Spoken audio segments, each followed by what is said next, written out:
இந்த பகுதிகளில் விடுதலை சிறுத்தை பொறுப்பாளர்கள் தொடர்ந்து திருமாவளவனின் இந்த பட்டியல் சமூக விரோத போக்கை நான் அம்பலப்படுத்திக் கொண்டிருக்கிறேன்.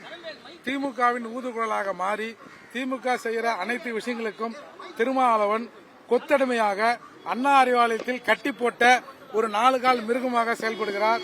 இது அரசியல் ரீதியாக நான் அதை விமர்சனம் பண்றேன்.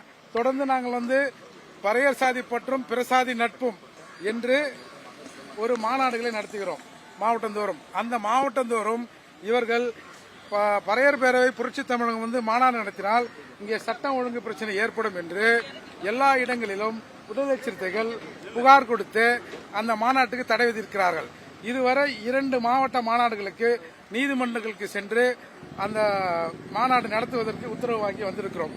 எனவே இன்றைக்கு பாமக சார்பாக அந்த தாக்குதலை கண்டித்து இங்கே ம.க. ஸ்டாலின் அவர்கள் மீது நடத்தப்பட்ட தாக்குதல் சம்பந்தமாக புகார் கொடுக்க வருகிறார்கள் என்பதை அறிந்து விவரம் அறிய நான் வந்தேன்.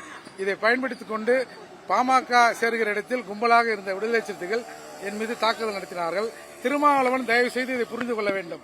எனக்கு தெரியும் திருமாவளவன் லுங்கி கட்டி கொண்டு 12 மணிக்கு பெசன்ட் நகருக்கு ஆட்டோவில் தனியா வராரு. அப்போ நான் நினைச்சேன்னா என் வீடு இருக்கிற பெசன்ட் நகர்ல ஆட்டோவில் வர திருமாவளவனை இங்க வாப்பா அப்படின்னு நான் கூப்பிடுறதுக்கு எனக்கு தெரியும். ஆனால் இந்த போக்கை திருமாவளவன் தயவு செய்து விட வேண்டும். இதுவரை நான் 2 முறை புகார் கொடுத்திருக்கிறேன், திருமாவளவன் என்னை கொலை செய்ய முயற்சிக்கிறார் என்று. ஆனால் காவல்துறை ஒவ்வொரு முறையும் கொஞ்சம் நிலைமை சரியில்லை, கொஞ்சம் பார்த்து இருந்துங்க அப்படின்னு தான் காவல்துறை சொல்லுது.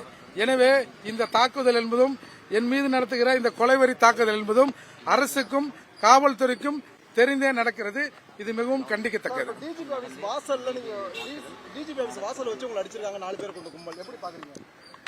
அதாவது போலீஸ் அவங்க கிட்ட இருக்கிறதா அவங்க நினைக்கிறாங்க. இது ரொம்ப நாளைக்கு நீடிக்காது. இது அதால இந்த அராஜக போக்கு இது யார் மீது இருந்தாலும் சரி. நான் சொல்றேன், இப்ப திருமாவளவனை தனியா பிடிச்சி கூட்டு போனா என்ன பண்ணுவாரு? அப்ப அது ஒரு நாகரிகம் இல்லல்ல. அப்போ ஒரு அரசியலா நாம சில கேள்விகளை விமர்சனங்களை வைக்கிற போது அதற்கு அரசியலாக அவர் பதில் சொல்லணும். அதை விட்டுட்டு இந்த மாதிரி ரவுடிசம் பண்றது, கூலிப்படைகளை வைக்கிறதுனா அப்புறம் அது சரி இருக்காது. இது தமிழக அரசியல்ல ஒரு தவறான முன்னுதாரணமாக போயிடும். போலீஸும் ரொம்ப அசால்ட்டா இருக்கிறாங்க. போலீஸ் என்ன நினைக்கிறாங்க, நீங்க எங்கேயாவது போய் புகார் கொடுத்தீங்களான்றாங்க.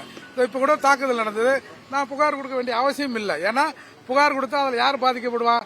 என் ஜாதிகாரனா ஒரு 4 பேர் பாதிக்கப்படுவான். எனவே இது முழுக்க காவல்துறையின் ஒத்துழைப்போடு நடைபெறுகிற செயல். இது மிகவும் கண்டிக்கத்தக்கது. சார் ஏற்கனவே 2 புகார் கொடுத்திருக்கேன். ஒன்னும் திருமாவளவன் மீதெல்லாம் புகார் கொடுத்தாலும் ஒன்னும் நடக்காதுங்க. இதெல்லாம் அரசாங்கத்துக்கு தெரிஞ்சு எல்லாரும் மீடியால எடுத்துருக்கீங்க. இதுக்கு மேல என்ன புகார் என்ன சார்? இதை வச்சு நடவடிக்கை எடுக்கலாமே. எல்லாருக்கும் தெரிஞ்சுதான் சார் நடக்குது. நான் 2 தடவை புகார் கொடுத்தேன் சார். என்ன சொல்றாங்க போலீஸ், கொஞ்சம் நிலைமை ஒரு மாதிரியா இருக்குது, கொஞ்சம் பார்த்து நடந்துங்க, கொஞ்சம் பார்த்து இருங்க அப்படின்னு சொல்றாங்க. அப்ப நம்ம யாருக்கிட்ட போய் புகார் கொடுப்போம்? பிளே ஸ்டோர் மற்றும் ஆப் ஸ்டோரில் இருந்து பாலிமர் செயலியை QR கோடு மூலம் பதிவிறக்கம் செய்யுங்கள். செய்திகளை உடனுக்குடன் பெறுங்கள்.